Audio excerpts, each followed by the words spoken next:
This episode is brought to you by the members of the You Run Podcast Network. A place where everyone is a loved member of the podcasting community. To link up with these shows and find your next podcast addiction, visit yourunpodcast.com. You wanna die tonight? Late at night, I tune into your show, where you talk horror with a unique flow.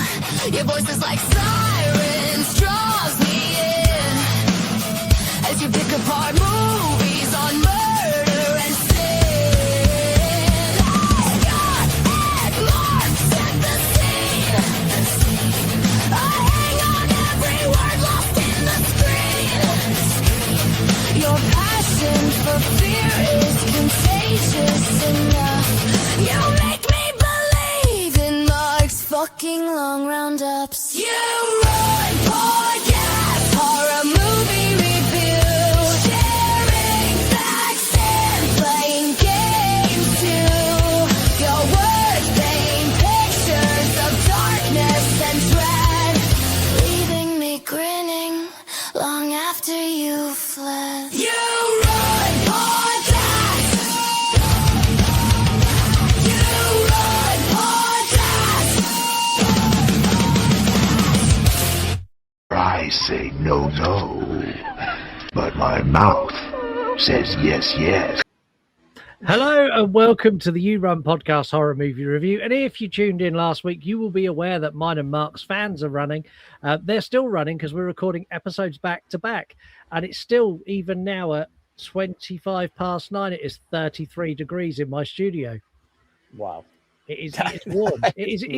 It's rather hot, but I'm naked from the waist down, sat in a bucket of ice that you just can't see, so it's absolutely fine.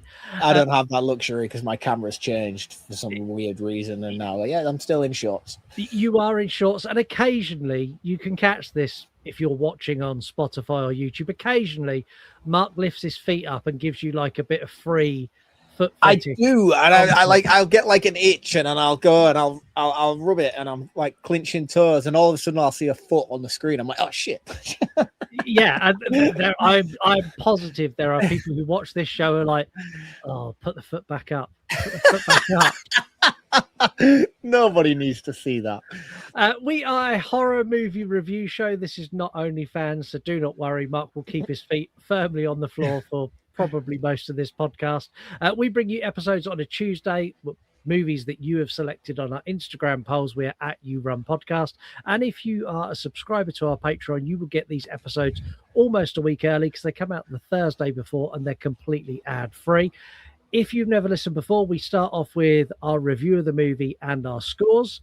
And then we go into everything we like, everything we didn't like. In a more deep dive section, we throw in some movie facts, and sometimes we go in order. This week, I don't think we're going to go in order because it's not that kind of movie. Like this is going to go everywhere.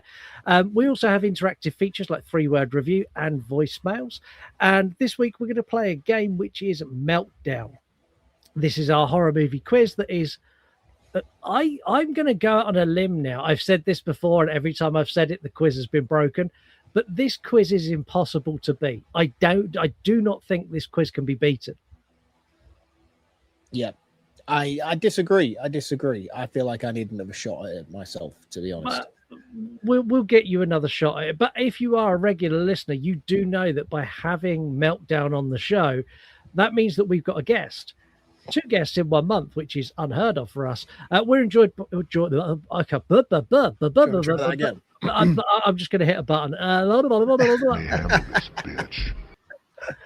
We are joined by an incredible guest, but we now have intro songs, which is so much better than me trying to do a fumbled and bumbled introduction. So let's introduce our guest. Came from down under is here today, but Pizza Bones is where she usually reigns. A true crime hero with a horror movie punch. She loves dinosaurs and F1 racing so much, but now she's arrived, she ain't gonna kill. Instead, she will give a performance review.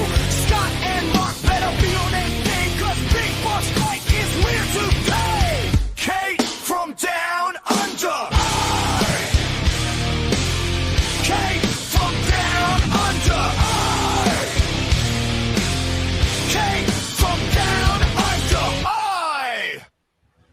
Hello. Ahoy. Hello. Oh boy. I'm trying so hard not to laugh. I'm like, is my mic still muted? Can I laugh? But yeah. Hello. Ahoy. Welcome, Pirate Kate, to the episode.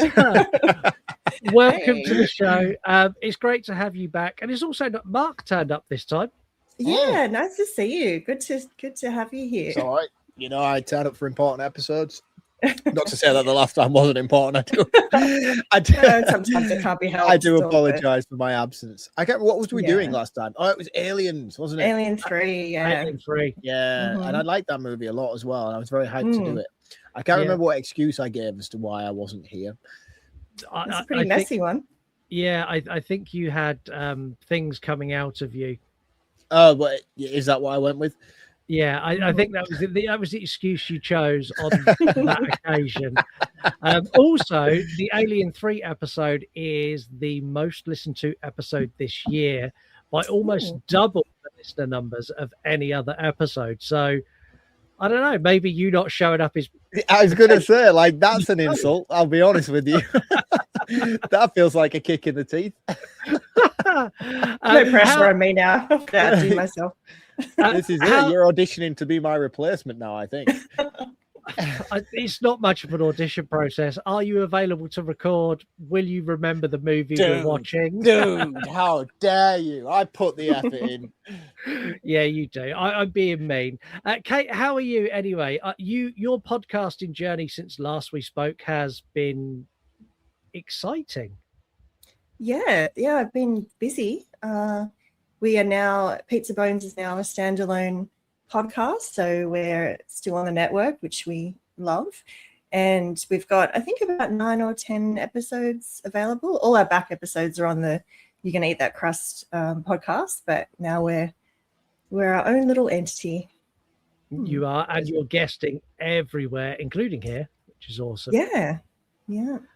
But yeah, I love the fact that you started off as listening to podcasts and you've gone from that to then going, I want to do a podcast. And I love the fact that by listening to shows within the network, you've now become like a member of the network. It's for me, it's really rewarding seeing someone who's like, listen to all these shows.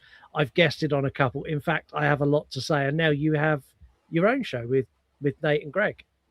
Yeah, and I've got my Why We Love with Justin and Kate on Pop Culture Reflections. So, yeah, it's a nice little mix of true crime and happy pop culture stuff. So, yeah, bit of a contrast, but Amazing. Keeps amazing. it It's exciting. amazing the reach that the network seems to have. And not just that, just the show in general, really. I mean, people like Jay and Beck who have gone on to have their Girl and the Gay podcast, you know, like, I don't take credit for it. We don't take credit for it, but their relationship stemmed from coming on our show and that sort of interaction. You know, it's wild to see where people are going and how people are developing from what we started doing 6-7 years.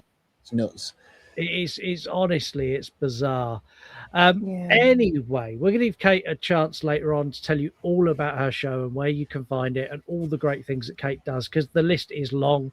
But we're going to talk about a movie because you guys picked A Nightmare on Elm Street, The Dream Child. And honestly, as soon as it won the poll, I will add we had to poll Dream it. Master, Dream Child 6. The Dream Master. Yeah, okay. The Dream Master, sorry. When it won the poll, I was overjoyed, but it had to be polled twice because the first time it was polled, it was a draw, and I refused to have a draw. It had to be polled again. No, you're breaking the rules of your show as well. This should have been a wild card episode then. It should have been a wild card episode, and it was your pick, but I polled it again. Oh, what was my pick? Let me know what we could have won. You could have had anything you wanted. It was a wild card. So you've done me then. So I'm the one who's lost in this situation. You haven't. You've won because you got Kate and you got Dream Master. No. I feel like I've lost. I feel like I've been done dirty. Not with you, Kate. You're a fantastic guest, but this episode, I feel like the movie pick. I feel like we could have done something of my choice. Well, we'll talk about that at the end of the show because next month's going to be very, very different. Anyway. Marc is going to be a stick in the mud. Me and Kate are going to absolutely love on this movie. So pick your sides now. If you hate this movie, you're Team Mark.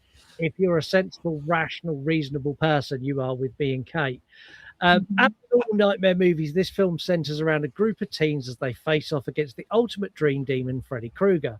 We have some familiar faces from Dream Warriors, including Joey and Kincaid, making appearances, and it's all about the Dream Master this time. There is Alice, who she's the Nightmare franchise equivalent of Rogue from the X-Men, but she can only take powers when Freddy has killed someone. Like, her powers are cool, and I absolutely love her. She also takes the time to go from being really, really timid to badass and beautiful in the process. This film was 100% a testing ground for Renny Harlin to see how ridiculously absurd he could push things, something he later perfected when he directed Deep Blue Sea in the early 2000s. I have a ton of nostalgia for this film. I had a huge crush on Lisa Wilcox, who evidently looks exactly like Lisa looked when I first met her, which is part of the reason for the initial attraction, because she had red hair, she had blue eyes, she was very timid. So yeah, like You're not attracted to your wife at the moment, then? You just I don't dig me. I'm just saying, dude. I'm just saying you're digging your own hole here. Don't dig me into holes. Shh. I'm texting Lisa. That's it. I need a button for Mark. What button have I got for Mark? What the fuck is wrong with you? That is some dark shit. This movie is goofy, it's silly, but it's a lot of fun. It has karate, it has Freddy at the beach, it has a dog that pisses fire and brings Freddy Krueger back to life, and it also has some of, if not the most creative kills in the entire franchise. Oh my god, that is the wildest statement I have heard on this show since we have started. The wildest true statement. No, Yeah. Kate, this isn't fair. This isn't fair. I feel like we need someone else to back me up here. No, we're good. We're good. Yeah, this gets a solid 4.5 out of 5 from me. We're going to hand over to Mark. Where are you with the Dream Master? In every literal sense possible, this movie is dog piss. And I'm not, do you know what? I don't even blame this movie for it. You know, I don't blame this movie for it because I feel like it's dealing with the shit show that was presented to it in Dream Warriors. I've gone on record numerous times to say that I'm not a big Dream Warriors fan. To come out of the greatness that was Nightmare on Elm Street 2, Freddy's Revenge, into Dream Warriors, and I know it has its fan base, and I can see the appeal.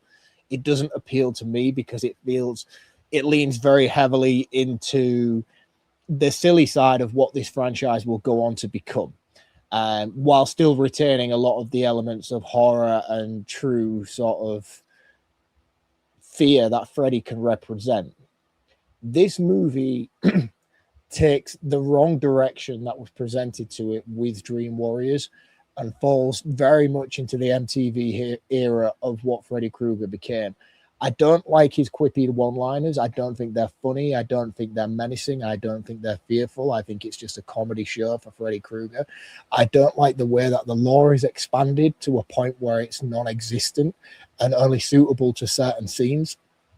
The powers that were given to the characters in Dream Warriors is ridiculous and then only amplified even more in the sequel, but to a point that none of it makes sense. None of it is actually lore accurate to what the character of Freddy Krueger is and what the characters are capable of doing. I don't like Lisa Wilcox. I hate the fact that Patricia Arquette was replaced with some B-movie actress who doesn't hold a flame to what she can represent. I hate the fact that the characters who I actually did like in Dream Warriors are soonly washed ashore and cancelled straight away to make play for new characters that are nowhere near as enjoyable or investable as what we were represented with in Dream Warriors. I think if I was to give this movie any shining grace, would be the fact that there are a couple of kills that are cool. Certainly not the highlight of the franchise, and certainly not the highlight of even the weakest in the franchise, which is Freddy's Dead. I think the only saving grace for Nightmare on Elm Street 4 that keeps it from being the worst of the franchise is that we got the Dream Child after, which is Nightmare on Elm Street 5. this is the, and I say this, right, this is going to be like a really terrible argument to back up my point, but this is the Fawn trilogy of the Halloween franchise with Nightmare on Elm Street, Dream Warriors, Dream Master, and Dream Child. I really dislike these three movies, but I say that knowing that I also get why people dislike them in my franchise, which is Halloween. The Halloween franchise is my thing, but I love Halloween 4. It's the best movie in the franchise for me. And I can see why people would like, I can't see why people would like this, but it's a similar sort of vibe. It's that kind of really wonky middle section in a very well-established franchise that certain crazy people such as yourselves seem to really be drawn to. But I don't blame this movie for it. I blame Dream Warriors for it. I feel like a lot of people say that Nightmare on Elm Street 4 is a decline of the franchise. I feel like it's doing the best it can with what was presented to us with Warriors. And they kind of had to go with the flow. They just didn't flow in the right direction, in my opinion. All they did was establish things that were incredibly wrong with Dream Warriors and roll with it. I really dislike this movie. I don't dislike it as much as I dislike 5, even though 5 has the really, really cool motorbike scene, which is probably the best kill in the entire franchise, in all honesty. I just wish it wasn't in that movie. I'm going to give this I'm going to give it a 2 out of 5. I want to give it lower, but it's still a Freddy movie and it's still cool as shit in certain elements. But the overall story and the amount of things that pull it back with character replacements and the lack of disrespect for characters from previous installments in the franchise is unforgivable, in my opinion. Hey, you're talking to my guy all wrong. It's the wrong tone. Do it again, I'll stab you in the face with a soldering iron. Prove me wrong. Prove me wrong, guys. Kate, where are you with this? Let's have a sensible take on it. Yeah.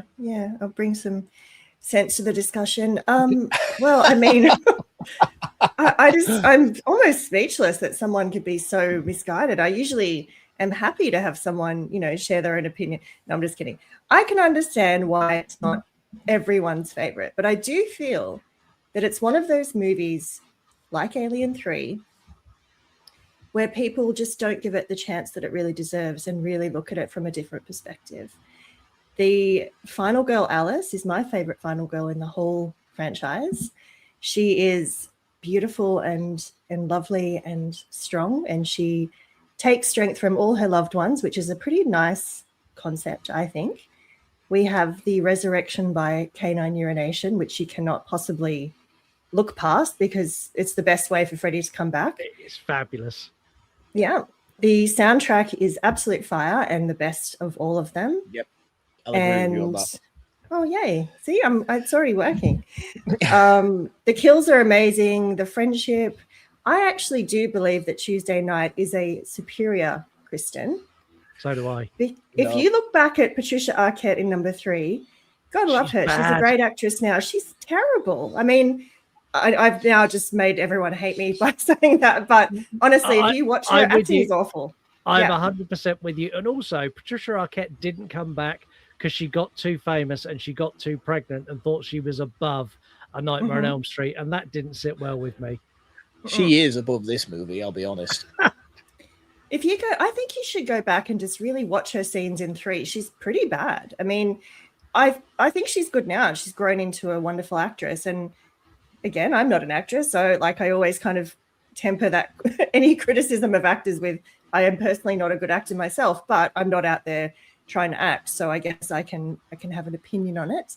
The kills are amazing. I feel like the kills in this are the most memorable and creative.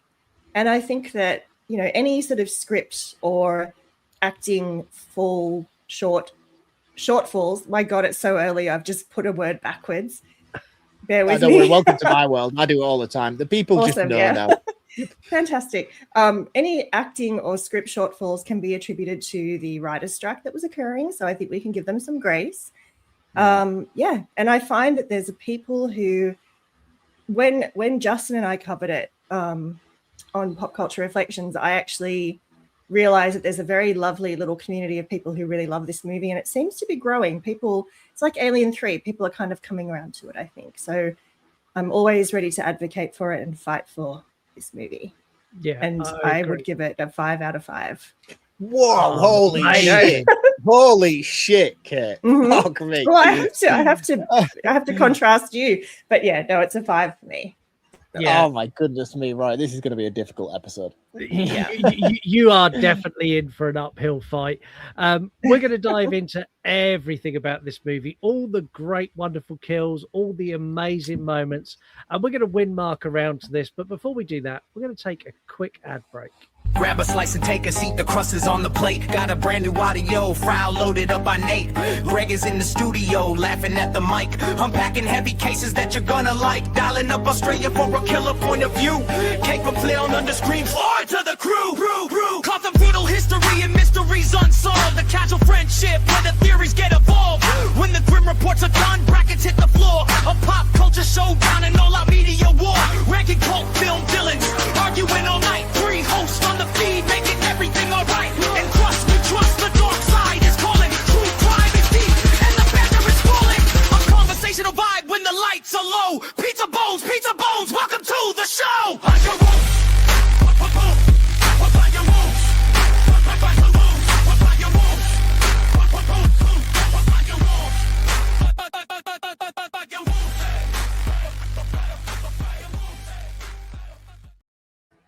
This is probably the first ever time I've played an ad for a show when we have a host for that exact show on the air.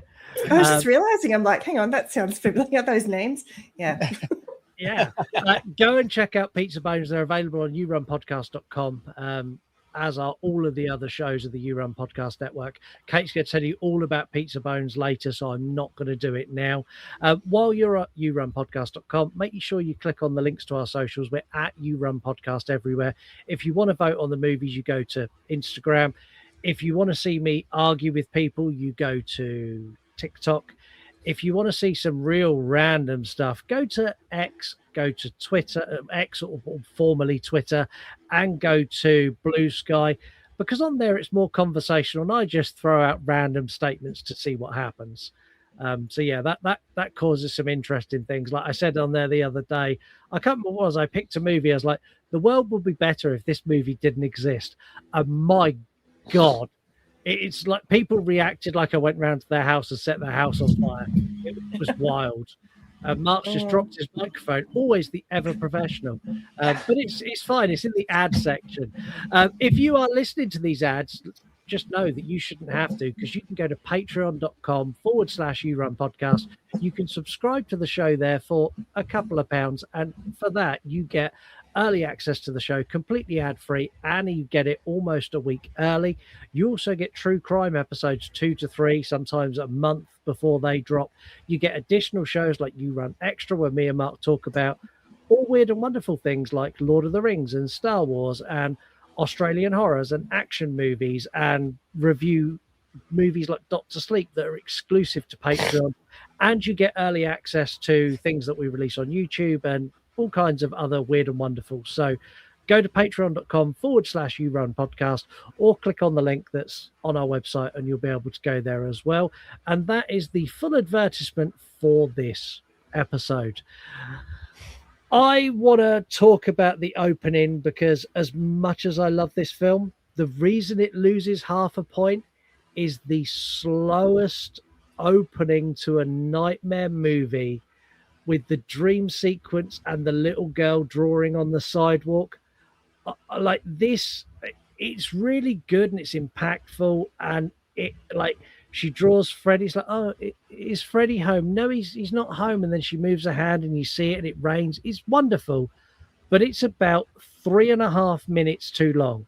Like this whole sequence they could have done in 30 seconds. I'd have been like, great, let's go.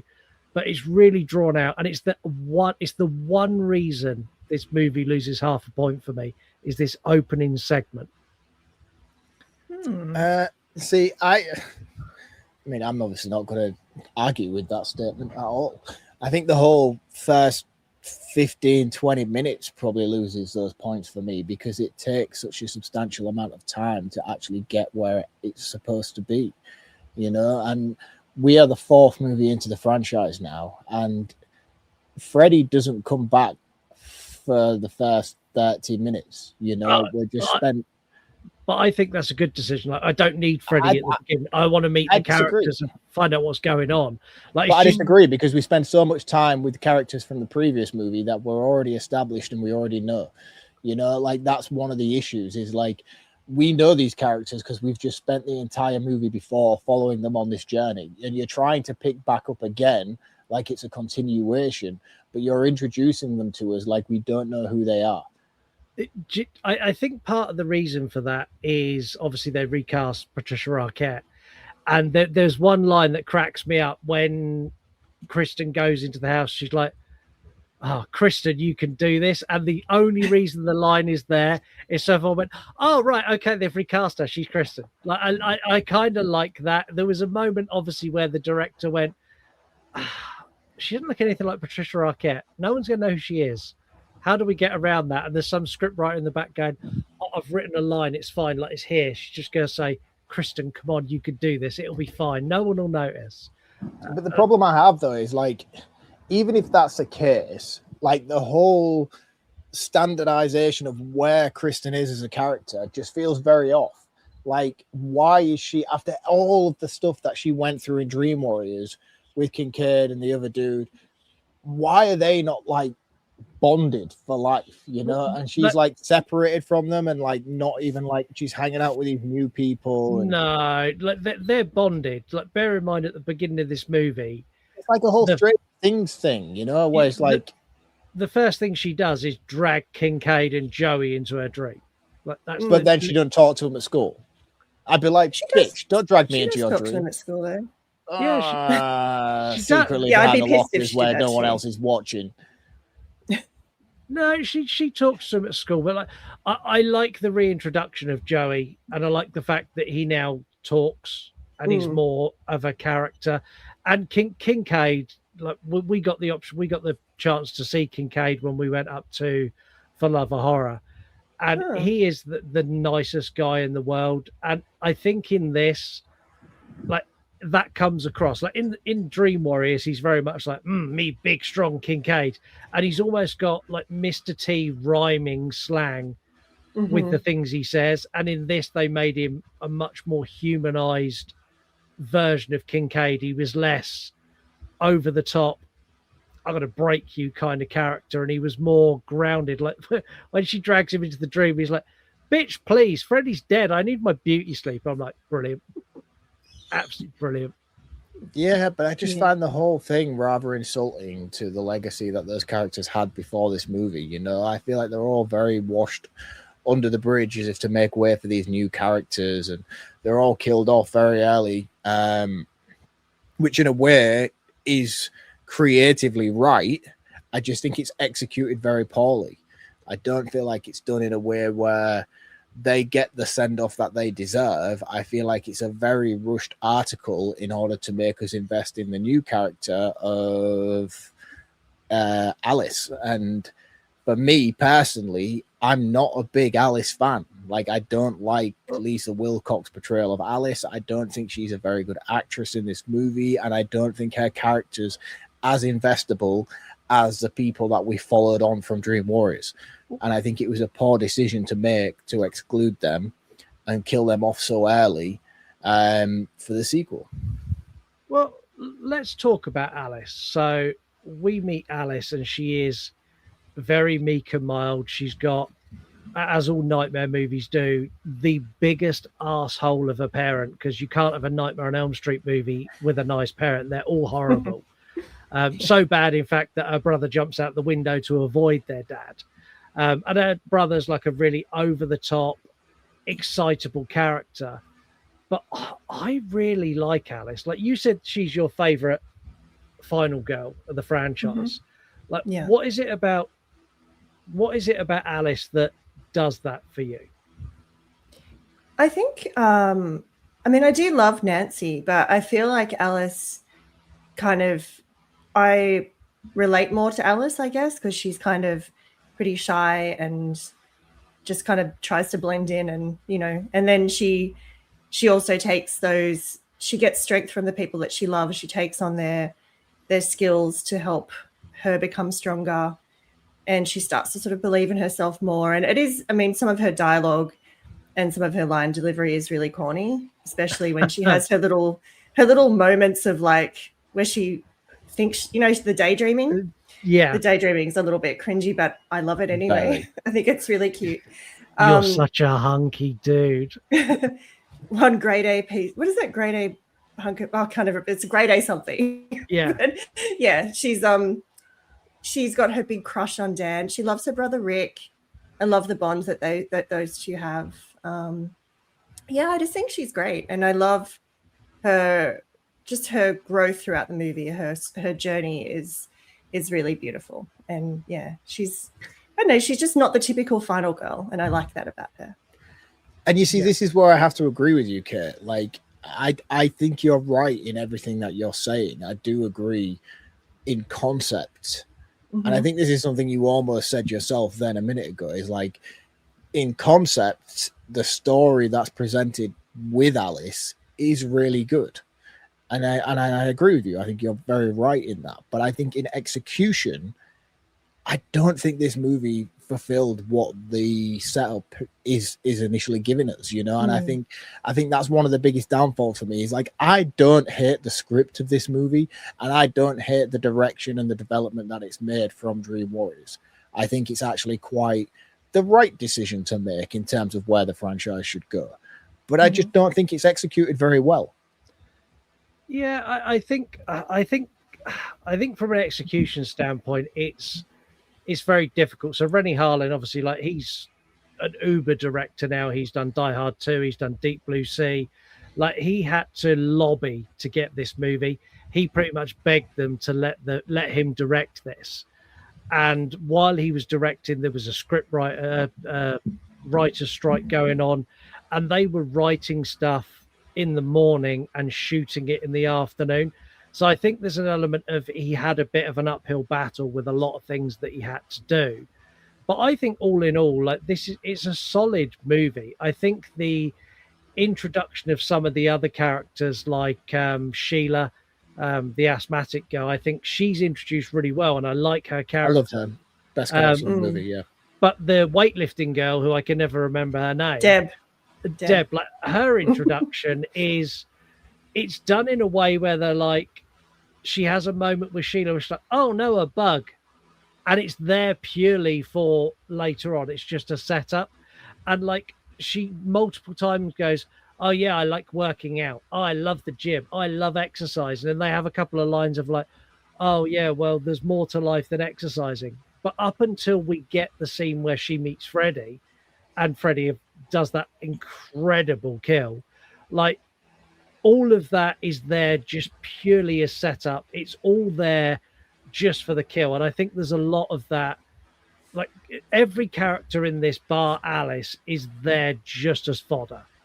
Yeah. I'm cool with that. Like, I kind of like the fact that they're doing that. Like, they're taking legacy characters like Kincaid to be the first to die. Like, if you had the option, like on the back of Dream Warriors, if someone went, oh, they're making the Dream Master, Kincaid's in it, do you think Kincaid will die in the first 20 minutes? Every single person would have gone, not a chance. And his death is amazing too. His death is amazing. You're right. And I think, like, on script, yes, impactfully, like, to kill a character like that so early on would have people in the audience be like, oh my God, they've just killed Kincaid. But I think, like, they do him so dirty up until that point. Like, it just doesn't hold the impact for me. I feel like a lot of these legacy characters going into the sequel are so underutilized and so underappreciated in the overall story of the movie that when it does come to their kill, you're holding on to an emotion that you have from the previous movie. And I don't feel like that's what makes this movie very special, is because it should be felt throughout, and it's not. It's really not. When you go into the fourth movie, you don't feel the impact on screen that Kincaid had in the previous movie. you know, and it's underselling characters that deserve better, in my opinion. You know, like I know you guys love this movie, and I'm not the biggest Nightmare guy, so for me, I'm just giving you an outsider's perspective of someone who doesn't hold emotional weight with every single character. But I held enough weight based on my experience with Dream Warriors to go into this and be like, that just feels cheap. Like, that's not fair to him as a character. It's not fair to him as his story and his legacy within the franchise and what he's done previously. It just feels very underwashed, very thrown away. And by the time that he does die, I don't care enough because the movie's done him dirty. But he gets a front row seat to Freddy's resurrection. And his dog is his dog Jason is responsible for, or not responsible for it in a bad way. I love Jason. He's the bestest boy ever. But, you know, he's there and he's like a main player in the resurrection of Freddy. He gets a front row seat. But why? Because he's... What? Why is the dog there? Why is the dog there? It doesn't work with the lore of the franchise. Why? Why does it work? It doesn't matter. It doesn't work. That is not a logical thing. That doesn't work with the lore of the franchise. Kincaid doesn't have the power to bring people in. Kincaid doesn't have that power. No. But the Kincaid wakes up in the trunk of the car and he's like, this isn't my dreamscape. Do you know whose dreamscape it is? Jason's. They're in the dog's dreamscape, and the dog is a hellhound. The dog pisses fire and resurrects Freddy. Oh shit! The movie doesn't tell us that. Exactly the movie doesn't give us a scope for us to dive into that. That's nah. You guys are clinching. You know you're clinching. It's amazing the way he comes. No, that's exactly. I agree with Scott 100%. Unsurprisingly, as does Renny Harlin, who's the director, also the director of Deep Blue Sea, one of Marc's favorite movies. There you go. But I've seen some dog shit that Rennie's put out. I've watched the recent Strangers trilogy. This dude doesn't have credibility. But I love this. I love the resurrection of Freddy. The practical effect on his bones coming back together and his organs reinflating and his skin coming back on. I know it's a wax figure that they reversed, but man, it looks good. It looks fucking awesome. I do wonder when you why... see the eyeball. Yeah.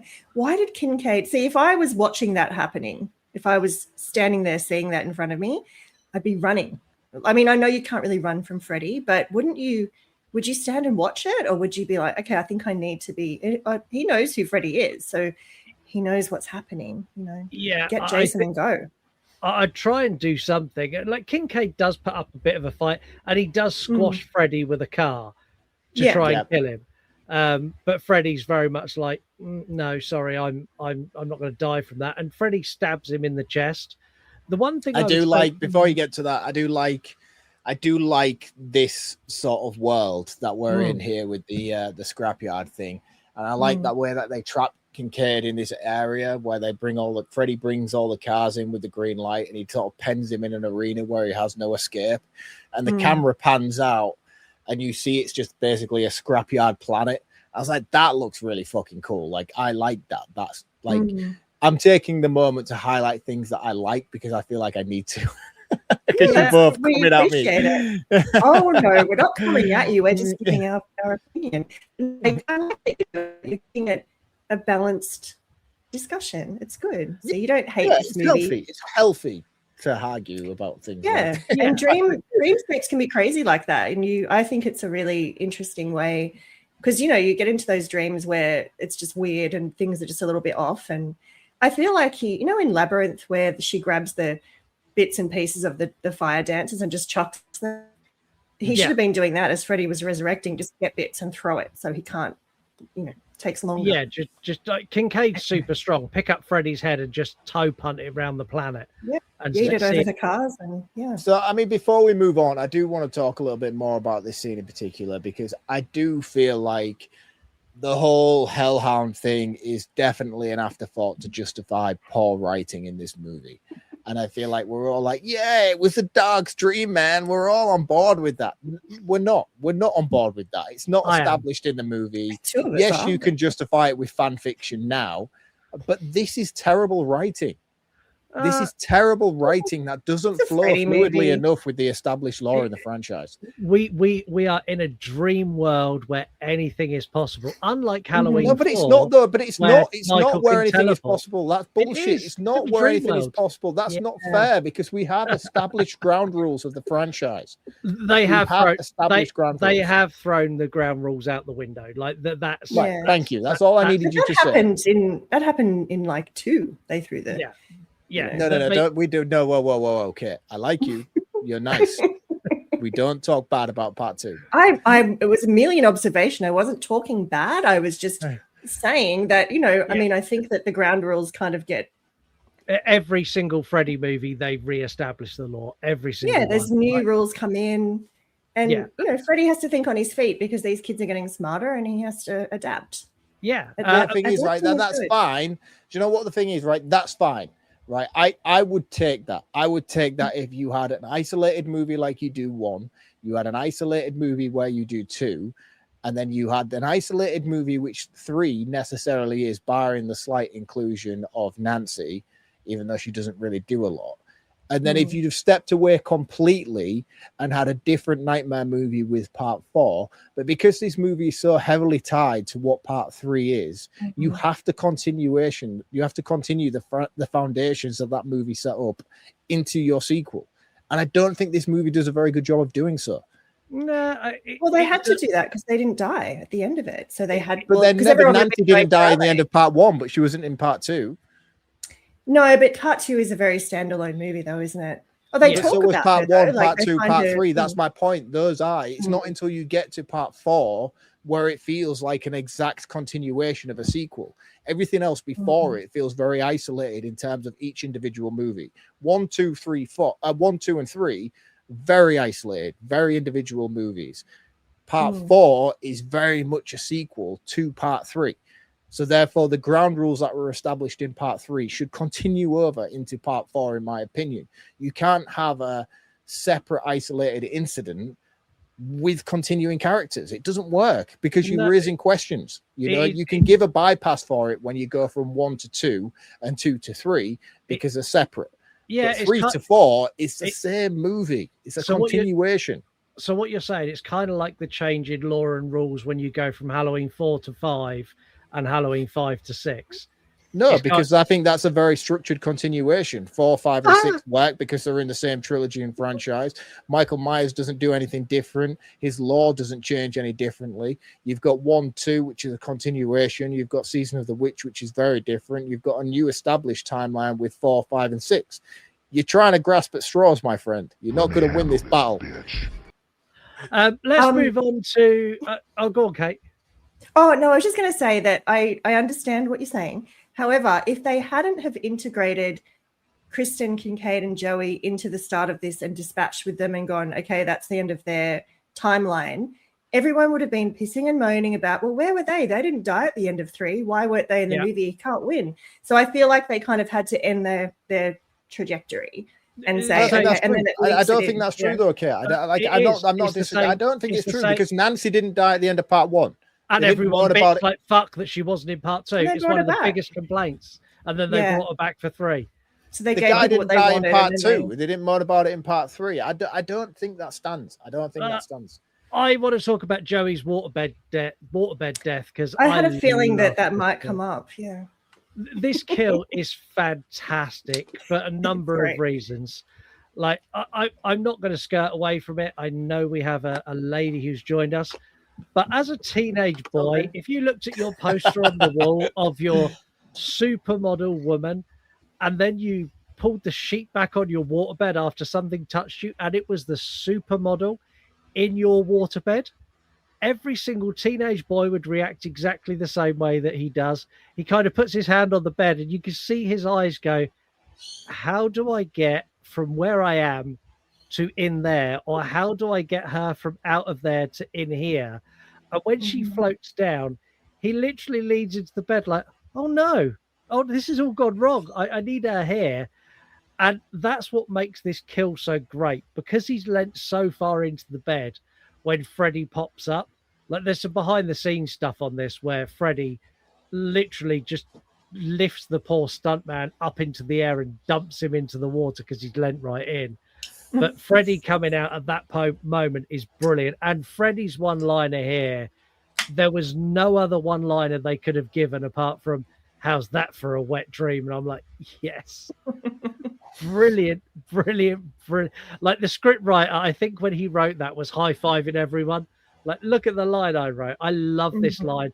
I love this kill. I love the scene, the shot we get of the bed where the waterbed is popped and there's blood everywhere. And then when you see the mum come in, and it's obviously not Nightmare World anymore, and he's trapped inside, all of this is brilliant. But if I was the mum, I would have so many fucking questions as to how my child got in the waterbed and the water didn't come out. Like, I would be so bad. Like, it's horrific. You found your child is in the waterbed and drowned. But there must be a moment where the mum went, but how did that happen? Yeah, this is one part of the franchise that I'm going to excuse, because I've had this lingering question since part 1, where the girl gets killed on the ceiling, and it's like, nobody was like, what on earth did this? At any point, you know, there was like, oh yeah, she died of natural causes. I'm like, what? Like, she died of what? Natural causes? I'm like, she was on the ceiling. Like, any blood splatter analysis would tell you that this poor girl has done tipple tails around this room. Yeah, I do wonder then if it can be explained away by the fact that these are Elm Street parents, and maybe they're thinking, I don't want to look into that too much because that might be. I think that's probably, yeah, I think that's probably because these 3 kids are the last of the Elm Street families. So like Kincaid's parents, Joey's parents, and Kristen's parents are the last of the parents who burnt Freddy alive. So they're aware. True, though, because Alice has a conversation with her mum later on in the movie when she drugs. Oh no, apologies. No, I'm lying to you. I do apologize. It's Kristen who has a conversation with her mum and says, because she drugs her and says, terrible. Oh yeah, you've killed me. Apologies.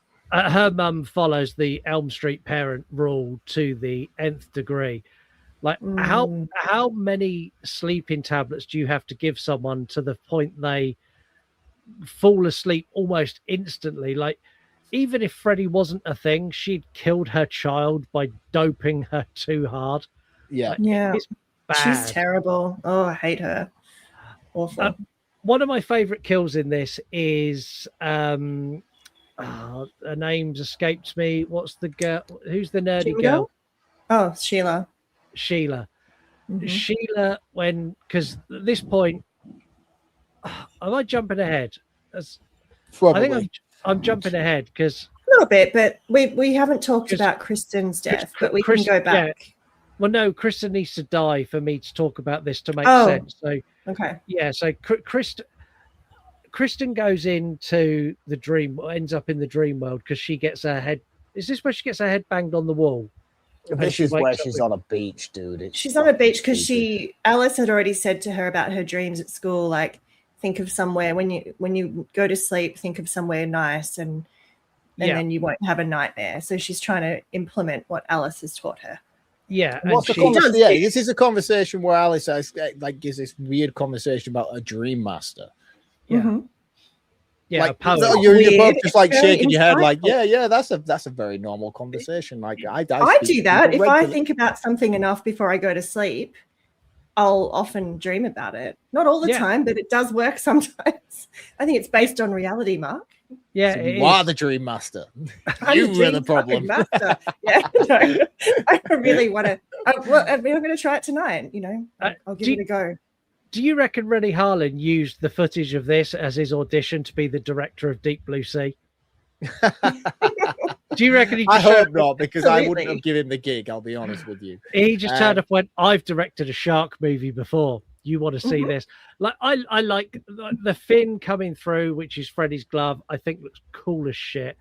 Going into the sandcastle and the big explosion. Like, I know Mark has issues with MTV Freddy, but this is the pinnacle of MTV Freddy.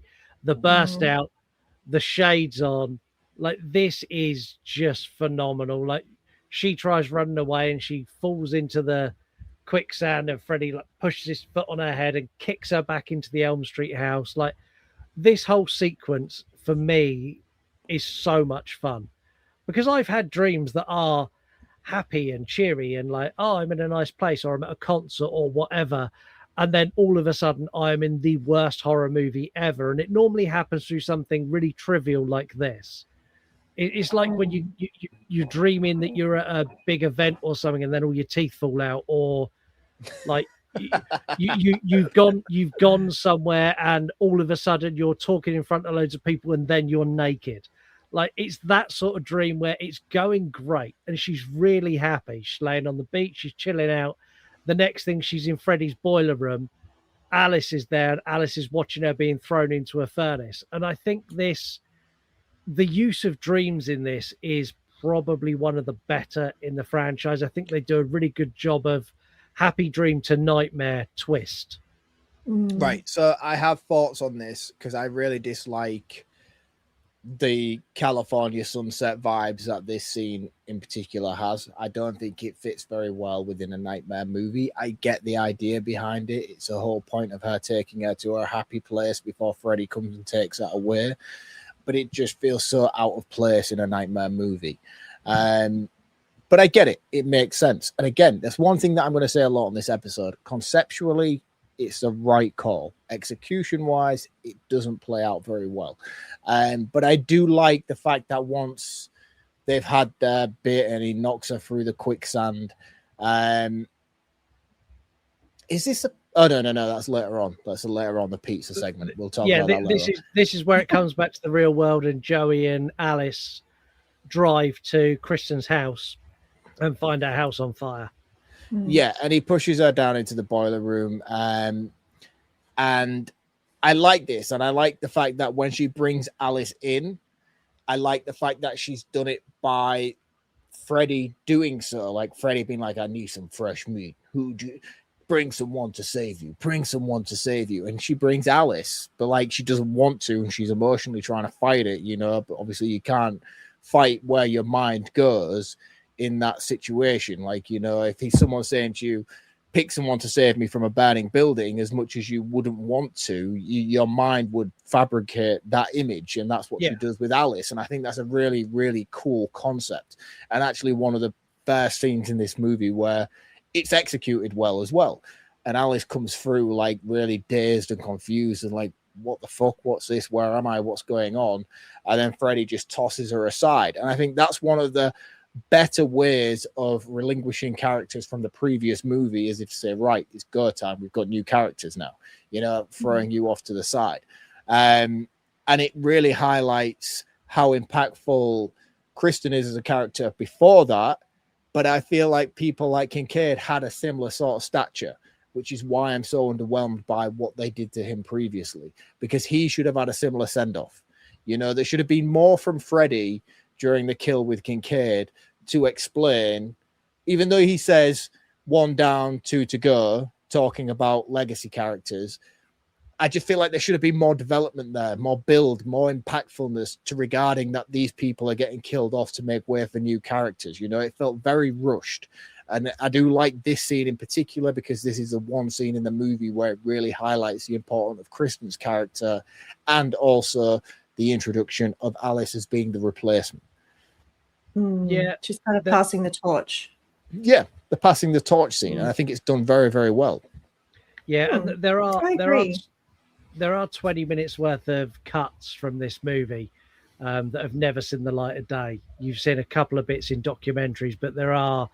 Renny Harlin's original director's cut of this is 26 or 27 minutes longer, with additional scenes at the beginning working on character development, and then some additional dream sequences and some additional like extended moments where people have met Freddy and escaped. So there's a deleted scene where Kincaid has that first interaction with Freddy, but he gets away, and then he falls asleep again and goes straight back to where he was, but all of that got cut.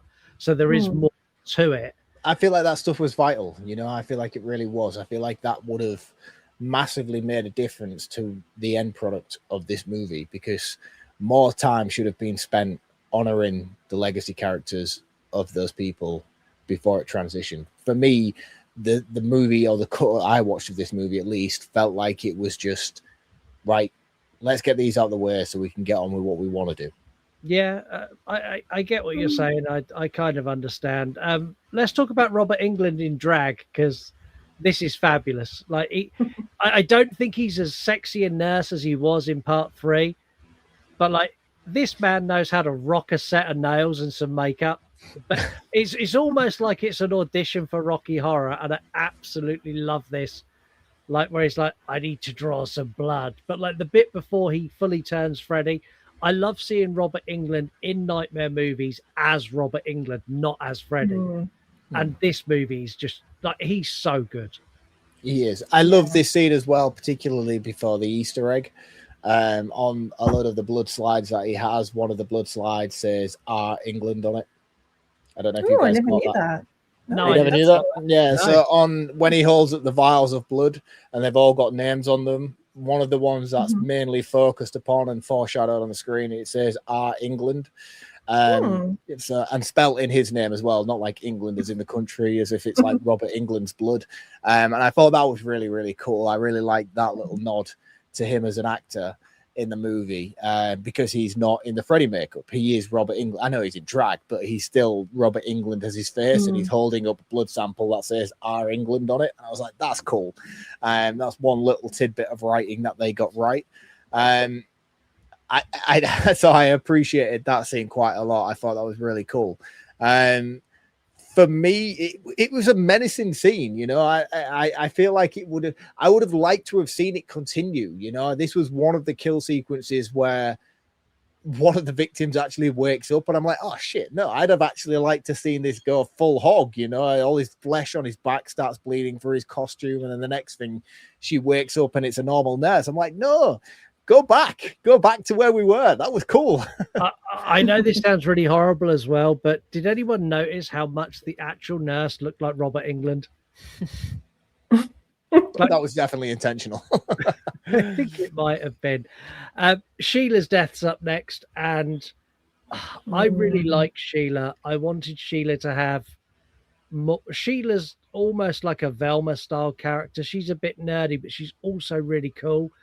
And I kind of wanted her to have more screen time and be more of a character than just get the death she got. Her death is cool. And it kind of fully fits the vibe of Freddy being this predatory character, which is something that is lacking from Dream Warriors. And I was pleased to see it back here, where he's like, runs his finger across her lip, and I'm like, oh, you're such a sleazy, horrible. It's really gross. Yeah. It is really gross. Like do you want to suck face? And I'm like, oh, dude, you're not only are you like a dream demon, but at this precise moment, you're playing a teacher.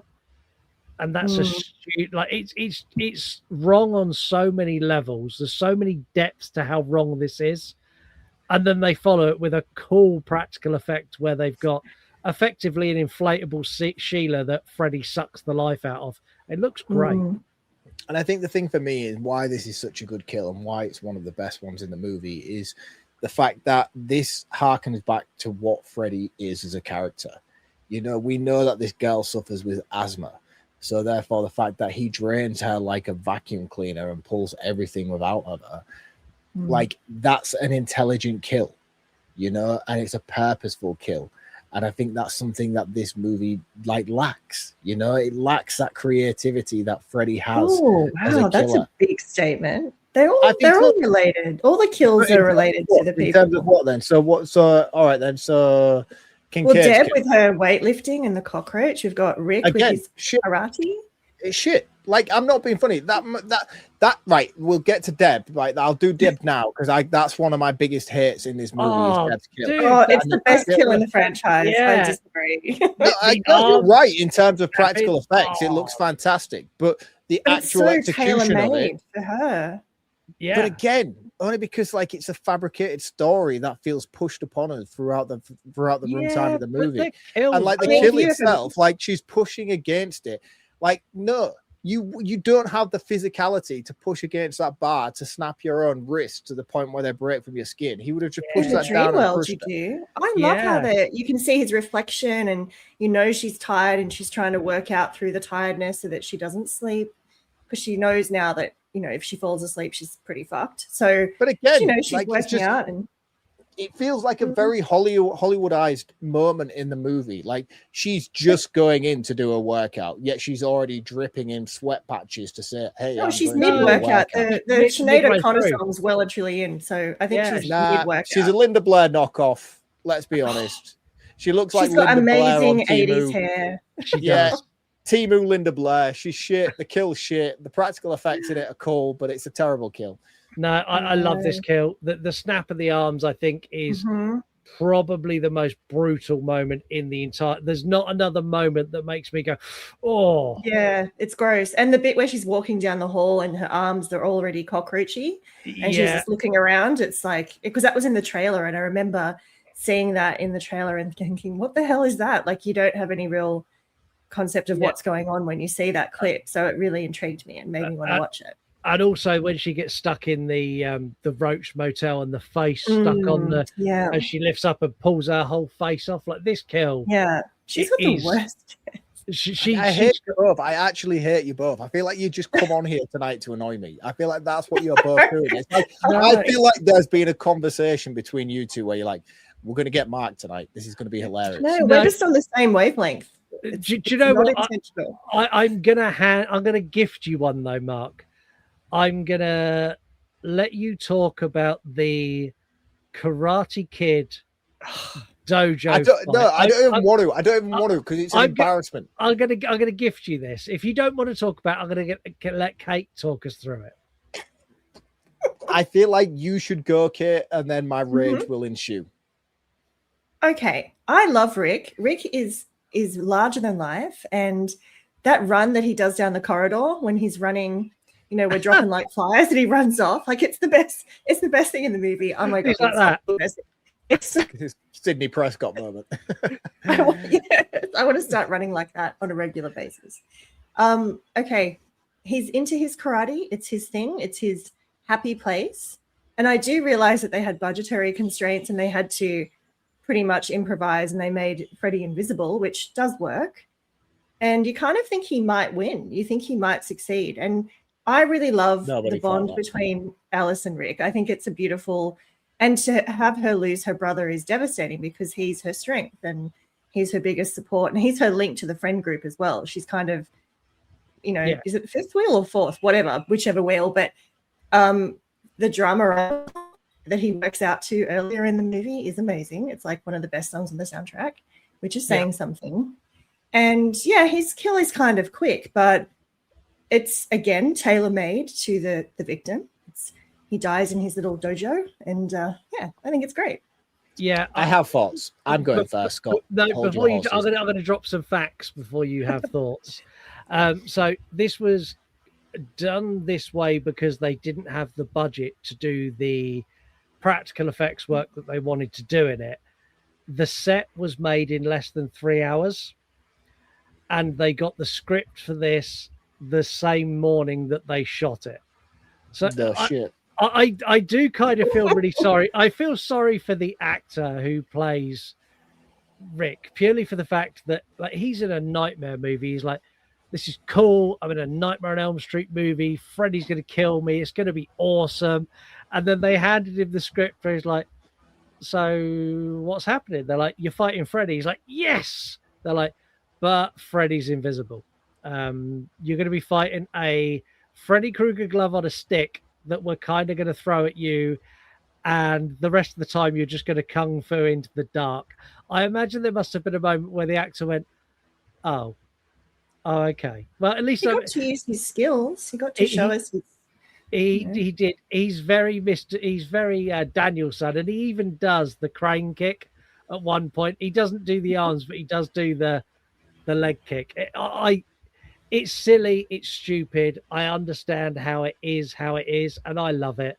Go on there, Marc. Drag the mood. I hate you so much. Why be that guy? Drag the mood down. This is a terrible, terrible incorporation into the movie. Like, I want to see the footage of Ricky fighting in that garage unedited, because he is a terrible, terrible martial artist.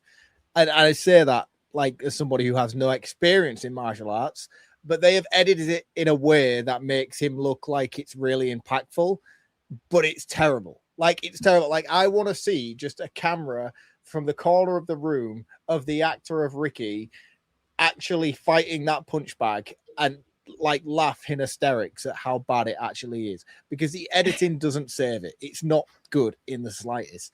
And then he's been raised by a single parent. He can't afford karate lessons. He's self-taught. Yeah, he is self-taught. He is self-taught. He's a teenage boy who's been like, I've watched a lot of Jean-Claude Van Damme movies. I feel like I can do that shit. Well, he watched The Karate Kid, which came out 4 years before this, and then in the month before this, Bloodsport came out. So he watched Bloodsport, and that was it. Dojo was set up. He was good to go. Yep. It's terrible. He's very terrible at his craft. And then the sequence where he actually fights Freddy is insulting to the movie. Like, the fact that Freddy's not even there in it, it's just like, it's so fucking bad. Right, but do you like how he falls asleep on the toilet though? I did like that. That was really cool. That was actually really, really, really cool. Was the fact that when he woke up and he saw his reflection in the mirror and it was him asleep. That was epic. I will give you that. But one thing I will say is, you mentioned about how like the impact that this had on Alice as a character. That highlighted for me a conversation that I had with Scott prior to recording this episode as I was watching. Is the fact that no character in this movie gives a shit, you know, throughout. So when Kincaid dies, when Kirsten dies, everybody just continues on with daily life as if it hasn't even happened. Like, it doesn't even affect them. They're just continuing with their daily lives. Another one down. Here we go. Back to class. There are 2 funerals in this, though. There are 2. Yeah, and Alice drops a single tear and has a weird vision of her brother, which doesn't fit with the lore of the movie, because that's not how this franchise works. It's her daydream. She's the dream master. I will admit, when he jumps out of the coffin, he's like, "Hello, my baby, hello." But like him coming out of the coffin, I'm a bit like, oh, maybe. No, that's the thing he used to say to her, though. He'd say say that to Kristen and to her. I do agree, but I think there's not enough time for them to really show the grieving, because it all happens really quickly. Trying to figure what's happening, and yeah, I disagree. I think that the characters who are dealing with the trauma and the loss of what they've had to witness and what they've seen, I just don't think it's represented very well within the movie. I feel like it's all very quickly brushed under the carpet to move on to the next scene, and I think that's a failing in the writing. Well, how do you feel about Alice's transformation, where she takes all the pictures? Oh, Mark. It's amazing. It's the best. It is nunchucks. Look, dude, as soon as she took that as soon as we got the first introduction of the mirror being covered over, and I'm like, oh, here we go, a metaphor to reveal herself. And then she starts taking off pictures of people who have died, which you wouldn't do, by the way. You wouldn't do. Like, you would, if anything, you'd want to see those pictures more. But every single picture that came down revealed a little bit more about herself and a little bit more of her face. Yeah. So finally, you got the full vision of Alice, and then she goes all full Rocky montage, bit of tying her shoelaces and incorporating all these pieces of fucking memorabilia from every single character who's died, which would have had an impact had we witnessed her being distraught by the deaths of the people that had come before this moment, but they don't. So therefore, it's just her gearing up with fucking loads of dead people. Everybody deals with grief in different ways, Mark. Some of us keep it in, some of us let it out. But Alice, we're all basic bitches watching a nightmare movie, and I feel like that should have been explained to us, and it wasn't. So therefore, we're watching this. It has no impact. It doesn't hold its value. This movie's shit. Let's go. Do you know what's really funny though? Where you described that exactly what happens, and it reveals a bit more of herself, and she's putting all the things on, and she's putting like the wristband of her friend, and she's putting her brother's bandana on. The way you described it, every single person who loves this movie is going, yeah, it's fucking awesome. Yeah, she does. Because you're right. Because conceptually, this movie is fucking awesome. Conceptually, this movie's fantastic. And if you speak about it scene by scene, it sounds amazing, but it's not executed very well in the slightest. Let's talk about, so Dan gets injured and ends up going to the emergency room, and they're going to put him under. So he's going to be asleep. And this is where Alice realizes, oh shit, I need to go and save him. He's under anesthetic, and Freddy appears in the operating theater, and she jumps through a mirror and comes in to fight Freddy.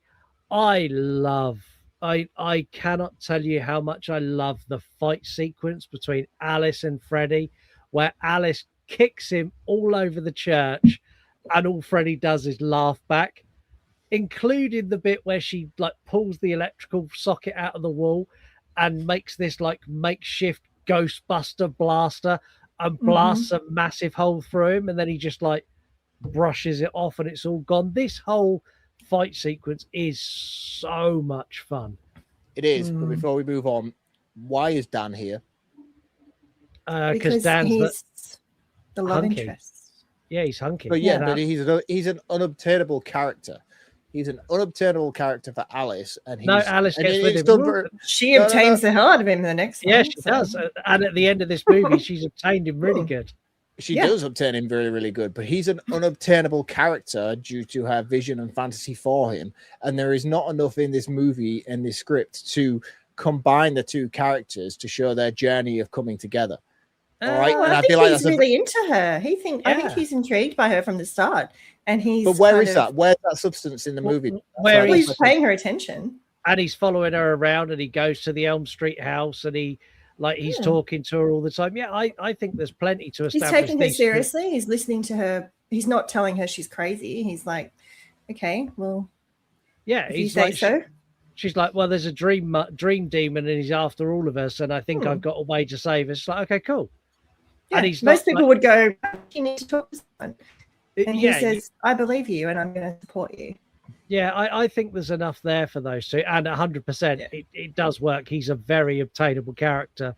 She obtains him to the level that the sequel is Dream Child. Like, I don't want. Is that what is Dan the man in Dream Child? Is that how that starts? No, that's not the right. Maybe. That's not the right vibe for the movie. Are we allowed to spoil the Dream Child? I don't know. Yeah, we do what we want on this show. Can, yeah. You could, starts off with some pretty sexy time. So yeah, it does. Yeah. All right. Okay. I'll give you Dan. I just feel like it's established at the beginning due to the dream sequence thing where she's like fantasizing and lusting over Dan, but then really she's like he's not obtainable. Like he's just a jock character. Like she doesn't think he will. Yeah, but I don't feel like there's like enough stumbling introduction to them like falling into each other due to circumstance throughout this movie. Like there's a couple of scenes, don't get me wrong, and I really like the scene of them circulating around the theater where she comes out the theater and then it's like a time loop thing. Like that's really, really cool. That's like one of the lore building things in this movie that I really appreciated, and I was like, that's actually really clever. And I do like the scene where we go into the dream and she's the older version of herself. Yeah. I hate the meatball pizza thing because, again, that's MTV Freddy. But I feel like the substance around that scene in particular with the time loop and her going into an older version of herself is really cool. I just don't understand why Dan's there when she comes out. Yeah, no, I like Dan. I think he does well as the... He's a very... You could take any guy who looks like him from the 80s and replace him. He's very much a very monotone character, but I like the idea of Dan being there. I think he's a good character. I do. I like Dan as a character. The dream loop is amazing. And I'll be honest, I forgot it was in this movie. I recently done a recap episode on A Nightmare on Elm Street 2010 and credited that movie with coming up with the dream loop because they do it in that. And I completely forgot it was here. But yeah, dream loop in this is great. And the fact they go to a scene and then they come back and do a dream loop twice. Then they go off to another scene and then they come back and do a dream loop again. Like I think all of this is fantastic. And I think the dream loop is something, if we get a new Nightmare movie, I think a dream loop is something that they should incorporate. I'd love to see a dream loop where Freddy kills them and then they loop it again and they live that death a couple of times, and Hmm. Freddy changes the way he kills them. That'd be interesting. The loop is the same, but the ending is different. I think that would be really cool. I do have some issues with the nursery rhyme or the poem of the Dream Master, and my issue is the fact we never actually hear the full poem all the way through at any point. We get bits of it scattered throughout. And then at the end, because she keeps going, oh, I think I remember it. And she starts saying a couple of lines and then gets interrupted. And at the end of the movie, she's like, oh, yeah, I remember it. Evil will see itself and evil will die. And then the mirror, like, as much as... I like, didn't get this.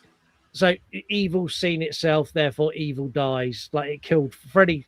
Freddy saw himself in the mirror and it killed him. I'm not a big fan of Weak that. as shit. But the way that Freddy dies is fantastic. All those little hands of the souls pinning him back to the wall and like they rip his jaw open. This is so good. So And I think And when that's the one little thing that- ghost kids say goodbye, they're like, thank you. And they're flying off to be. That was Yeah. very So Caspery, cute. though. That was a little bit Caspery for my liking. Yeah, it was great. But one thing I will say that I really appreciated, and one thing that I really appreciate throughout this franchise, is the death of Freddy is always impeccable. You know, like no matter what the quality of the movie is, Freddy's demise is always top tier. And this movie is no different. Regardless of what I think of this movie, regardless of my issues with it, this is probably one of the better kills of Freddy at the end. And the practical effects work that is used to do so is fantastic. Like you say, Scott, where they're all bursting out of his chest. I know we get inklings to it early on in the movie where he shows his chest and he's lifting it up and he's like, I've been collecting these souls. And you see all the faces of different people throughout his skin. To see them burst out like they do at the end is just incredible. The practical effects work are second to none, and it's a massive highlight for this movie. That practical effect was actually a 20-foot tall mechanical torso that had mechanical faces that moved in it, but was also big enough to get actors in, so actors could push through, and also has a cameo from horror royalty. Because at one point you see a lady go up and a pair of breasts go up. That is Linnea Quigley. Of course it is. He's moving his breast. Of course, Linnea Quigley is there. But I love all of this final piece. I think is fantastic. I know that when they were writing the script, Renny Harlin was very insistent on Freddy's a dream demon. You can't just kill him with guns or knives or explosions. It's got to be something that is personal to him. And he wanted, instead of Freddy dying from an external force of like someone actually killing him, he wanted it to be something that was internal to Freddy. And that's how they come up with the mirror. It was something that basically Freddy was his own undoing, which made it easier then to bring him back for a sequel, which they tee up in the epilogue where you get Dan and Alice walking by the reflective pool and like he flicks the coin in and she sees the reflection of Freddy. Like all of that was there because Freddy was effectively in the mirror world now, hence why you'd see his reflection. I like this movie. I can't say that I don't. And do you know what? After talking about it, like part of me just to annoy Mark, but another part of me because I do enjoy it that much. I'm gonna up my score. I'm gonna give it a 5 out of 5. I'm gonna fully commit. Kate, are you still at a 5 out of 5? Oh, 100%. I just inadvertently did the Trump dance. I apologize for that. Yeah, no, I am 100%. I'm still on 5. If I could go higher, I would. Mark's face is just not happy with that. Where are you, young Mark? Young Marc, the guy who actually has a representation on this podcast of authenticity, because I don't talk bullshit about movies that don't deserve it. You're talking to my You guy guys- all wrong. It's wrong tone. You guys should be banned again, and banished I'll stab and you in the face with a blacklisted from soldering appearing iron. on podcasts from here on out. You shameful people. This is a terrible movie, a dog piss of a movie, to be more precise. It's a massive step down for what the franchise should be, and I think with the potential that Freddy has as a character, the possibilities that are abundant to him as a villain within the horror community, this movie is completely undermining of what he should be as a character. He should be growing from strength to strength throughout the sequels, and if anything, he just goes backwards. And it's a shame to see. It's an embarrassment for him as an actor and a character within the Nightmare franchise.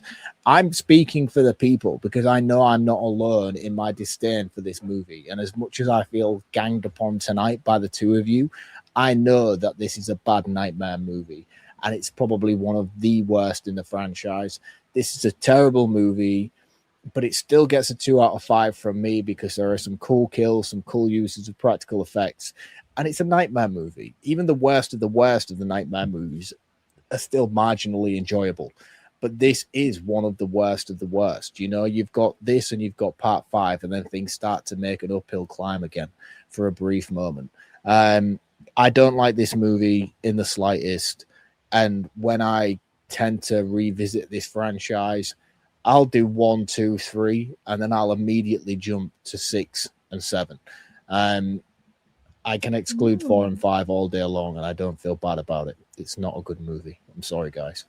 Well, let us know what you think. You can send us a voicemail on Instagram by sending us an audio DM, or you could do that on X as well. Just go to DMs. There's a little microphone button there. Push and hold it and tell Mark how wrong he is, and we'll play those on an upcoming episode. I don't think so. I don't think though this week. I'm going to do a voicemail telling Mark he's wrong. No, you can't do that. You're on the show. You're not allowed to do that. Well, I'm pretty sure a voicemail from Justin is inbound very, very shortly. Also, make sure you record a TikTok. If you do record a TikTok about the show, tag us and we'll put that on the episode as well. Enter an interactive feature now, which is 3-word reviews. This is where you get to review the movie in 3 words only. This is a divisive Nightmare movie. There is a mixed bag in here. So some of these will please Mark. Some of these will please me and Kate. Starting off with horror ballads on Shudder, on Slasher. Dog pees fire. Yes, he does. Horrific went with A Damn Shame. Heel on a Shovel went with Barely Dream Warriors. Over on Instagram, Dewey Pod Monster with Linnea Quigley cameo. Very short and brief, but brilliant as always. Jamie Louise Can't Lose went with Guilt-Free Favorite. TMB Podcast went with Definitely Deserves Better. I agree. Pop Culture Reflections, Justin, who I'm sure a voicemail's inbound from, went with MTV Horror Perfection. AMP FX Studios, Alex, who was a guest a couple of weeks ago, kind of agrees with Mark and went with Justice for Kincaid. Jim from Jim Retro Emporium went with Decline Starts Here. And Movies for Days went with Invisible Kung Fu Bullshit. Thank you. So imagine if we had Justin on here. If I'd brought Justin along, I would have him and Jamie from 10 minutes in, 15 minutes in. If I was that outnumbered, I'd have been like, "Yeah, fuck you guys, I'm going home." Oh, I should have brought Justin along with me. So yeah. Well, as it has been very one-sided this evening, I'm not going to lie. It's time to hit a magical button that Mark's going to enjoy because he gets to kind of get revenge on Kate a little bit. So I here hope we this go. is so hard for you tonight, Kate. Burning one hand, burning from the other. Every ride answer rips another from my cover. I keep winning pieces I can't keep together. Bleed for the scoreboard, lose my stuff forever. Melted!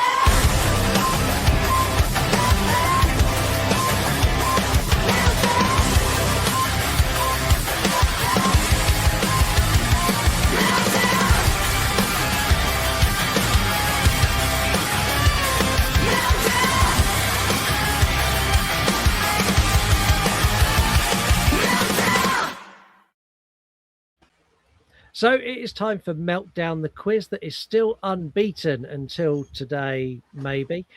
There are 10 questions. For every correct answer, you get 10 points. For every incorrect answer, you lose 15 points. Kate, it's really simple. Who would you like to go first? Would you like Mark to go first and relieve some of his, what is clearly tension, or do you want to make him wait? I do have a question before I answer that. You know how I think I've still got the current high score? You have. do I don't lose that if I Oh no. Oh, that's interesting. I don't know. I feel like you should. I feel like Kate would. I feel like taking part in this is like no, it's not. Like it's a fresh challenge. Is it not? Already no. I should have said nothing. I think you just get an extra spot on the leaderboard, so you're on there twice. That's what I think. I agree. That's awesome. Thank you. Sorry, Mark. Yeah, I don't know about this. I hope you're not too rule bending situation going on right now. I think it's prudent to remember that I've been up since 4:30 a.m. Yeah. Here come the excuses, guys. Oh no, it's not an excuse. It's just a consideration. Be nice. And I've heard the clues you've given to people on this. You better. I expect some assistance or some guidance. If you'd have agreed with me tonight, you would have got loads of help from me. I want you to fail so badly, Kate. I honestly can't explain to you. Wow, that's so sinister and mean. I'm a nice person. Wow. And I'm your boss. I'm sure you are. I'm sure you're absolutely lovely, but your takes on the Nightmare franchise are inexcusable. So okay, well, you know what? I'm going to start with Scott because... And not only that, Mark, if you think Kate's takes on the Nightmare franchise are inexcusable, Kate is a high-ranking member of Patreon. Can you imagine what our next You Run Extra is going to be for you? It is going to be a deep dive into the worst of the worst movies. I'll send you this, Kate, of all the things Mark hates. Okay. That's not fair. Right, I'm going to go first then, as Mark has been relegated to second place. I'm nervous. I'm really nervous. I don't know why. But... In The Exorcist, what name does Reagan say her friend has who comes through the Ouija board to talk to her? Captain Howdy. That's correct. 10 points. Oh, fuck. Jesus. That's so mean. Okay. Question number 2. Who directed the 1960s movie Psycho? Oh, is that the question? Alfred Hitchcock. Okay. Yeah. Oh, I thought it was going to be a real bitch of a question. But, okay. The arrogance is killing me already. Let's get this deeper. No, I'm not. I'm not being arrogant. You've done it now. Let's go. I'm just saying. I thought you would have given me something really horrible to start with. I know you're gearing up to it. I'm aware you're going to transition into evil very quickly, but I expected you to be an absolute ass from the start. So it's all good. I'm a nice guy. They start easy, they do get harder. Question number 3. In the movie Carrie, what powers does Carrie have? Oh God, what's it called? What's the name for it? Begins with a T. See, I am a good guy. I can kind of picture the word and I can't think of what it is. If I was like mind control you now, but with a word that uses a T, it would be. Think of a telephone. Is it telepathy? No. I feel like that's a pass. Yeah, I think telekinesis. Okay. There we go. Okay, yeah. Correct. Thank you, Mark. You're welcome. See, I am a good guy, but that's the last of the help guy. you're getting from me on this quiz. Okay. 3 for 3, 30 points. This question you're going to cry if you get wrong. Across the Jurassic Park universe, how many live action feature films are there? Oh, live action. Okay, because I was thinking there's that animated thing, isn't there?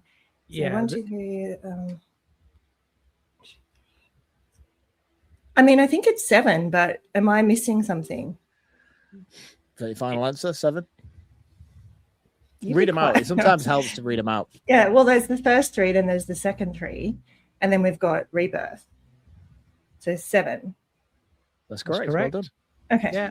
I thought I might have tricked you up because there is a 10-minute live action movie that isn't a feature film. Yeah, there is. Oh. I only found it existed today when I'd done this question. I was like, Jurassic Park, live action Jurassic Park in order. And there was this random movie. I'm like, what's that? I've never seen that. And it's a 10-minute short they done that's kind of lives in between one of the Jurassic worlds and the other one. It's got none of the main characters in it. It's like a side plot about scientists and people who work in the park, but it's like I think it's 9 minutes 30. It was all right. I watched it earlier today. I was like, oh, okay. So yeah. Interesting. Right, question number 5. Sticking with dinosaurs, what is the name of the dinosaur horror thriller starring Ewan McGregor, Hannah Hathaway that is due to be released this August? Oh, I just saw the trailer for this. The house, it's something Street, isn't it? Yeah, I can tell you that's sort of in the right direction.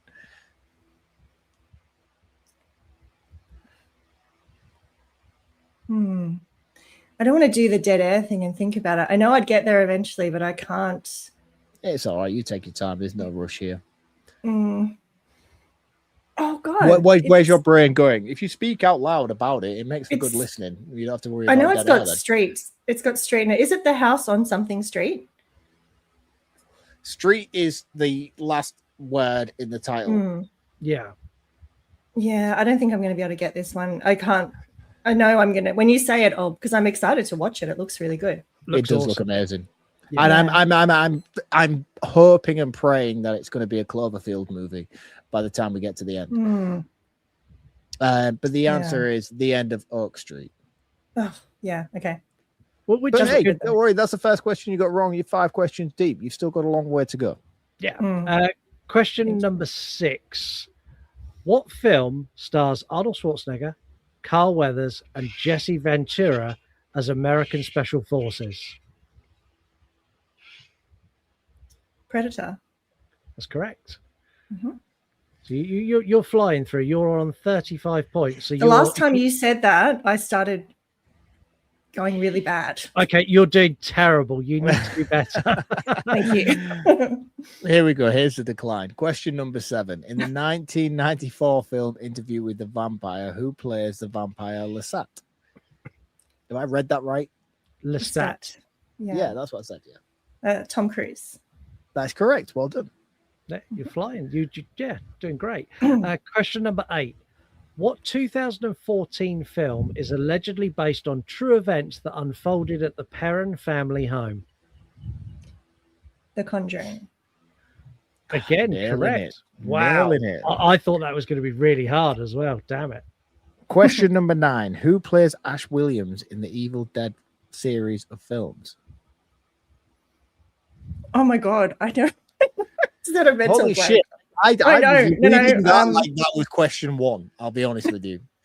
No, I'm having a. Oh, fuck. I've lost all credibility. Heather is screaming. I know. It's just give me a second. Talk about something else for a minute. Because if I try and think too hard, it's not going to come. Let's talk about films he's been in.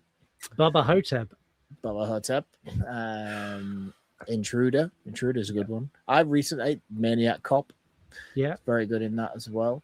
I recently learned that he was in From Dusk Till Dawn 2 or 3. 3.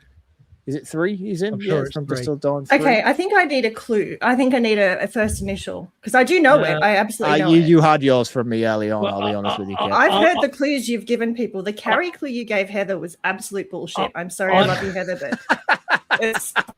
Are you calling us cheats? Are you calling us cheats on our own show? No, is that what I'm you're not doing right now? I think your I'll give you willingness a to help clue. is very varied. The first name is the same name as the very famous shark from Jaws. Bruce Campbell. Thank you. Yes. Thank you. There you go. I did know it. See, I just was having a moment. I'm sleep deprived. It's the World Cup. Blame it. You are now on 65 points, which means you have beaten your original score. If you get this right, you will have the highest score on the quiz by a country mile. Okay. It's your question, Mark. Oh, is it me? Sorry, I do apologize. Yeah. Question number 10. I thought it was suspense building. We'll go with that. We'll go with the fact that I was suspense building lack of unprofessionalism. In Shaun of the Dead, Ed and Sean break into the shed to get weapons, but what weapon does Sean come out with? Okay, is it things that they throw? No. Oh, the first thing he comes out with.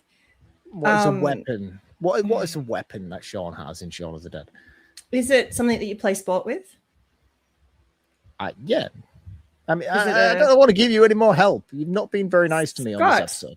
I have been lovely to you on this episode. I've been very nice. Scott, is it something that goes into a bag with a lot of other things that look like it? That's a weird analogy to have. Potentially, it's a sport that's played a lot in your country, normally against our country. Oh, cricket bat. I feel like you gifted that. I feel like I was thinking golf club, but no, we're going to go back to that Carrie clue. Yeah, that we give Heather. What's the movie about a girl who gets revenge at a school prom who has special powers? Yeah, I mean, she's remembered it verbatim. She is pissed, man. Because I was yelling at the phone. I was yelling at the thing. I was like, if she beats me based on this clue, I'm gonna have a No, I do love Heather, but I would have been. No. I'll go into Patreon soon. Heather versus Kate. Actual Jello fight. Let's have it. I never win anything, so I'm really happy to have the top spot. I am invested in the journey, and I can't keep it. So. You do have the top spot and now by a really wide margin. So you finished on, what were you on? 25, 35, 45, 55, 65, 75 points. Woo-hoo. That is almost a perfect score. So you've absolutely killed it. Let's go on to someone else who can absolutely kill it with this. He's the king of the spool, the lord of the stack. If it's on magnetic tape, there's no turning back. From the floor to the ceiling, he's a mastermind hoarder, keeping analog alive on the edge of the border. Rewind, right under the static flip. It's Marc, VHS from the crypt. I'm sorry, I need to find a way so I can see everyone's screens when we play video drops. Marc was having a full-on dance party all on his own, and he forgot that I could see him. That was amazing. I was dancing with the initial theme song. I was like doing. I don't know if you know. I didn't realize you could see me. I love that intro music. It's fantastic. It's very good. So obviously this week it's a Nightmare movie. I obviously own the entirety of the Nightmare franchise, plus the Freddy's Dead TV series on VHS. I have all of those, but that's not what I'm going to showcase this evening. It's still Freddy movies, don't worry, but I wanted to showcase something that is probably one of the prized possessions in my collection, and that is my Nightmare on Elm Street VHS box set. This was something that was sent to me from an account on Instagram called Videos Dead or something along those lines. He's a very fluid account where he kind of comes in and out depending on what his mood is. And fair play to him, Instagram's a very lucrative market, and sometimes it's good, sometimes it's bad. When it's bad, he doesn't beat himself up over the numbers. He just fucks off for a bit. But he sent me these because he knew it was something that I really, really wanted to own. And it is fantastic. And I have this on display all of the time. It's the entire VHS box set all the way through to New Nightmare. And this is the one that you often see where it has Freddy with his arm stretched all the way through, which it is. It's the same box set, but I tend to keep it that way on because it has the posters for every single movie on the top, which I prefer. Just to give you a little bit brief, I'll pull out Nightmare 4 because that's the movie we've been covering this evening. So if you turn it that way, you get to see. I can never get the lighting right when I do this. So there you go. You see Freddy, and then all the rest of the his movie. arms. Hate that. Stretches out. Yeah, I'd turn it around too. That'd give me a nightmare. Yeah, and it's really, really cool. I prefer it with the poster art. It's a very, very divisive conversation between VHS collectors on which way around to display these, but I like to see them with the original poster art. The only thing that I don't like about this box set is the fact that New Nightmare is not necessarily on the spine art, the proper poster art. So that's a proper poster art for New Nightmare, but on the spine, it's just got the close-up version of Freddy, which doesn't seem to fit with the rest of it, and it's annoying, but that's just my ADHD kicking in. But this is a fantastic box set. I absolutely adore this, and it's probably one of my favorite pieces of collections that I have. So yeah, but I do own them all on Big Box X Rental UK release as well. I would have probably showed Nightmare 4 had I not obtained this. but I don't often get the opportunity to brag about how cool this box set is. So that is it for this week's VHS from the Crypt. And you need to very make sure you nice. follow Mark. And also, Mark needs to show that more on Instagram, because occasionally he gives us a bit of nightmare. But when he does nightmare stuff, it always does really well for him. And I really like it too. So more Nightmare on Elm Street stuff on your channel, please. Mark is at VHS from the Crypt. So go and give him a follow. Go and show him the love and support, because as much as we give him shit on a daily basis, I followed Mark's account way before he became a host on this show, because his account is really, really cool. Kate, it's kind of over to you now, because this is the time for you to give your sales pitch. And last time you were here, you were like, well, I'm guesting in a couple of places and I'm doing this and I'm doing that. And now your sales pitch is going to be very, very different. So tell us where we can find you and where we can listen to you and where we can hear all of your wonderful takes on movies and crime and everything else. Okay, so firstly, Pizza Bones True Crime, as I mentioned, is part of the You Run network, and we recently stepped out and became a standalone podcast. We cover true crime stories with a bit of a lighter, sort of humorous take. We never, punch down. We always make fun of the bad people. But we also did an interview with the director and cast of Beyond Mamushi recently. And we also do pizza parties where we talk about movies and things that we've been doing. So it's a bit of a varied little mixed bag. And my co-hosts are Greg and Nate, who are two of my favorite people. And you two are two of my favorite people as well, even though Mark doesn't. You can't backtrack now. It's too late. You already made the comment. If I'd said that before Meltdown, it might have been insincere considering, but no, I said it after. And I'm also co-host with Justin on Why We Love with Justin and Kate, which is on his podcast Pop Culture Reflections. And we recently covered the year 1983. We've covered Hugh Grant, The Cure, Lloyd Dobler from Say Anything. So we just pick things that we love. And Justin and I have an episode on Nightmare on Elm Street 4 as well on the main feed on Pop Culture Reflections. I recently covered The Exorcist with the guys over at Students of Horror, which were formerly Chuddle the Pod. That came out this week. And yeah, I pop up in other places sometimes. And I am apparently now the person who advocates for shitty movies on You Run, because we've done Alien 3 and this, and now I just need to do Jaws 3D, and I've got the Holy Trinity. The Holy Trinity. Holy Trinity of underrated movies. Exactly, yeah. And I've got Kate from Down Under on Instagram, so come say hi. Go and drop Kate a follow. Kate shares varied stuff, from stuff she does on podcasts to a post about F1 to dinosaurs. Like, your stories are really cool because you share lots of stuff that like I'm interested in, but it doesn't necessarily pop up on my feed. So there's like loads of things about archaeology and stuff like that. I'm like, oh, that's really cool.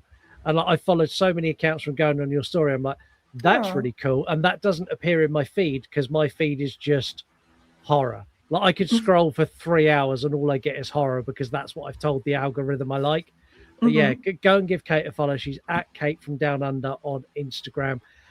Huge thank you for coming on, Kate. Like, I love having you on, and despite Mark being mean to you the whole time you were here, I hope that's not against you, Kate. I think you're fantastic. Oh, no. I'm just authentic. I got to stick to my guns, and that's my opinion on the movie. Unfortunately, we'll have to pick a movie that you and I both love and that Scott hates, and we can even the score. I would like that very much. Yeah, I would actually like that too, because I think that would be fun. And that brings an end to July. It also brings an end to the You Run part of the You Run podcast, because all of you on Instagram voted to hand full control of the movie picks for an entire month to me and Mark without any power to stop us doing what we want. You are all insane. Like, someone suggested it and I'm like, nobody wants that. And they were so confident. It was Jay from The Girl and the Gays. Like, I guarantee you everyone wants you and Mark to pick movies. I'm like, they don't. He's like, well, poll it then, poll it and see if they do. And I polled it, and it was almost unanimous. Yes, Brilliant. let Mark and Scott pick the movies for a month. So yeah, you're all going to regret that. Can we say what we picked? Because I can't remember what I picked now. We could say what we're doing next week to kick it off, which is something that you're all going to regret giving us control, because it's super dark, like dark and bad. Because we're going to be covering Eden Lake. You picked that as well, man. You picked that. That would usually be my pick, and you've picked it. Yeah, it's a really hard movie, but one that I think from a It's film. great. Yeah, Great it's movie. a great movie. But yeah, until then, have a wonderful week. I would say go and vote in the polls on Instagram, but you can't do that anymore because they're closed for a month. But yeah, have a wonderful week. Make sure you go and follow Kate. Make sure you go and follow Mark, and we will see you all next Tuesday. Cheers, guys. Bye, guys. See you next week. See you later. Bye. You want to die tonight? You're on podcast. You're on podcast. Late at night, I tune into your show where you talk horror with a unique flow. Your voice is like sirens, draws me in as you pick apart movies on murder and sin. Scott and Mark set the scene. I hang on every word, lost in the screen. Your passion for fear is contagious enough. You make me believe in Mark's fucking long round up. Round up, round up, round up, round up, round up. You're on podcast, horror movie review, sharing facts and playing games too. Your words paint pictures of darkness and dread, leaving me grinning long after you fled. You're on podcast.